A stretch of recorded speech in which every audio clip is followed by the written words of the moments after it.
Kumusta sa lahat, mahal na mga taga-subaybay, maligayang pagdating sa aking channel. Nagsalita si Halil Ibrahim tungkol sa kanyang buhay pag-ibig. Narito ang mga detalye. Mahiwagang pag-ibig na alaala. Ang pag-ibig ni Halil Ibrahim Seyhan at sila Turkoglu, isa sa mga mag-asawa na sinundan ng pag-usisa ng mundo ng magazine, ay humanga sa maraming tagahanga. Niyanig ni Halil Ibrahim ang agenda sa pamamagitan ng pagbabahagi ng mga detalye nitong hindi makakalimutang pag-ibig. Mga alaalang nagpapabilis ng tibok ng iyong puso. Nagsimula si Halil Ibrahim sa pagkukwento sa unang pagkakataon na nakilala niya si sila Turkoglu.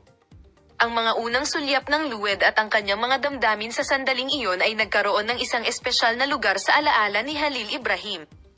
Isang romantikong hapunan. Ang unang pagkikita ng mag-asawa ay kinoronahan ng isang romantikong hapunan. Inilarawan ni Halil Ibrahim ang gabing iyon ng ganito. Hindi malilimutan ang unang gabing kasama ko si Asala Turkoglu. Ang pakikipag-usap sa kanya ay nakalimutan ko kung paano lumipas ang oras.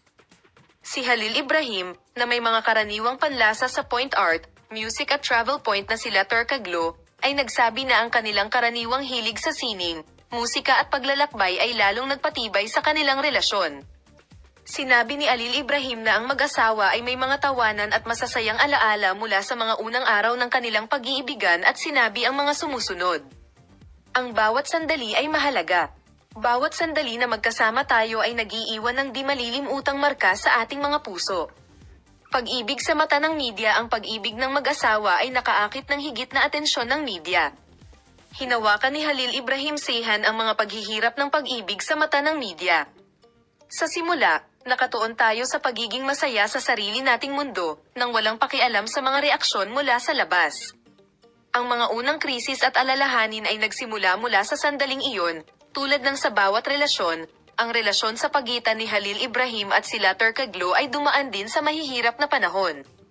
Gayunpaman, sinabi ni Halil Ibrahim na nalampasan nila ang mga paghihirap na ito ng sama-sama at lalo pang pinatibay ang kanilang relasyon. Nakakagulat na mga alaala ng sila Turkoglu. Inilarawan ng mga romantikong sorpresa na ginagawa niya upang panatilihing buhay ang kanyang mga relasyon. Sinabi ng masiglang aktor na si Halil Ibrahim ang mga sumusunod. Laking gulat namin, naging Turk na si sila. At nang makita ko ang kaligayahan sa kanyang mukha ay naging mas